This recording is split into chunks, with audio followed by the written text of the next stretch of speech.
बहुत से भोले भाले लोग हमारे यहाँ राम कृष्ण में भी भेद समझते हैं और फिर अनन्यता का गलत अर्थ करते हैं। कुछ लोग कहते हैं देखिए जी हम तो राम के अनन्य उपासक हैं, तो फिर राधे राधे कैसे बोले। और कुछ लोग कहते हैं हम तो श्री कृष्ण भगवान के, राधा कृष्ण के अनन्य भक्त हैं, राधे राधे करते हैं, तो हम राम राम कैसे बोले। और यदि हम राम के अनन्य भक्त होकर के राधे राधे कृष्ण कृष्ण बोलेंगे तो फिर तो हमारी अनन्यता ही गड़बड़ हो जाएगी, हम अनन्य नहीं रहेंगे। और भक्ति में ये कहा गया है, नारद जी ने कहा है अन्याश्रयाणाम त्यागो, अन्य का आश्रय नहीं करना चाहिए, अनन्य को बस केवल अपने इष्ट देव की ही भक्ति करना चाहिए। तो ये जो गलत ज्ञान है, इसके कारण से लोग राम कृष्ण में भी भेद कर देते हैं। और एग्जाम्पल क्या देते हैं वो सुनिए, बड़ा गलत उदाहरण देते हैं। कौन सा उदाहरण?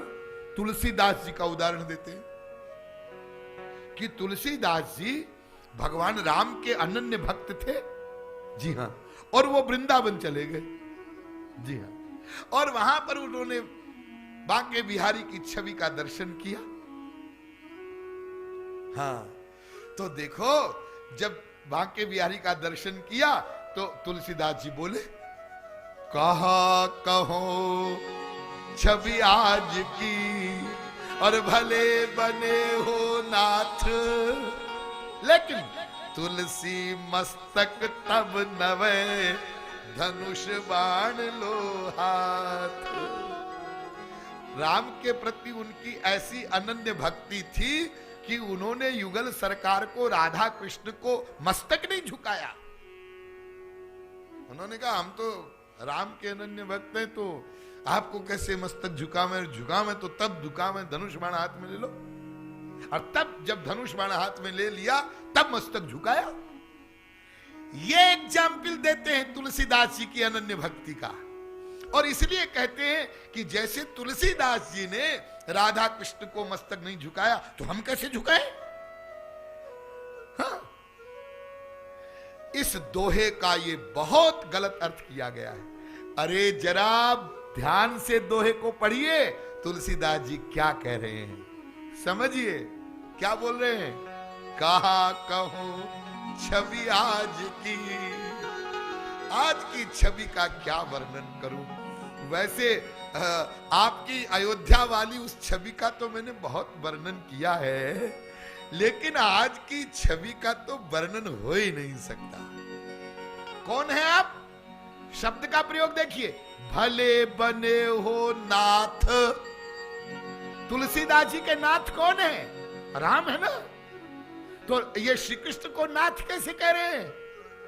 इसका मतलब आप जो मेरे नाथ हैं श्री राम, वही कृष्ण है। आज आपकी इतनी सुंदर छवि है, तो जो राम है, जो राम की पर्सनैलिटी है, तो राम की पर्सनैलिटी तो राम ही बन सकते हैं ना, दूसरा कैसे बन सकता है।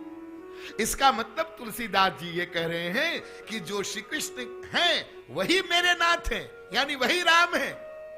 हाँ हाँ, लेकिन उन्होंने प्रणाम नहीं किया। हाँ, क्यों नहीं किया?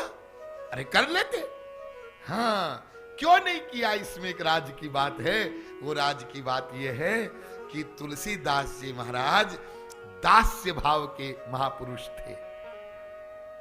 आगे कथा में हम आपको बताएंगे भगवान से प्रेम करने के कई भाव होते हैं।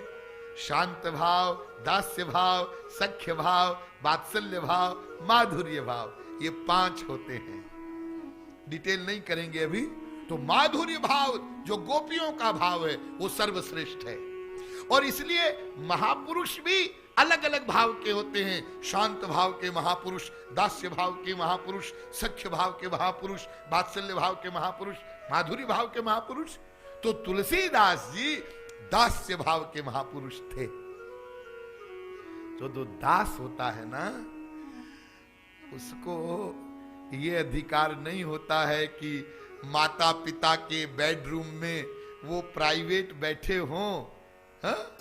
परस्पर स्नेह कर रहे हों, उस मुद्रा में दास जाकर देखे तो ये मर्यादा के विरुद्ध है। हाँ?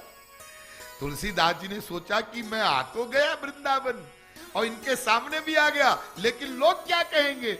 लोग कहेंगे आप दास्य भाव के महापुरुष थे तो माधुर्य भाव में वहां कैसे चले गए? ऐसा आक्षेप लोग न करें। और महाराज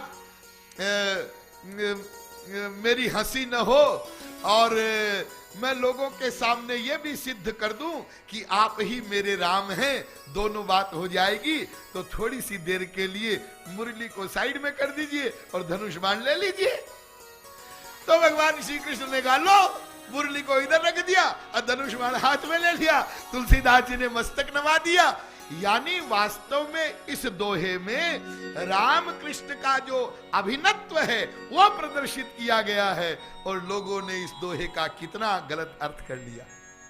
इसलिए ध्यान दीजिए, आज के बाद में समझ लीजिए, जो राम हैं वही कृष्ण हैं और जो कृष्ण हैं वही राम हैं। दोनों में कोई भी अंतर नहीं है, परमाणु का भी अंतर नहीं है। ध्यान दीजिए।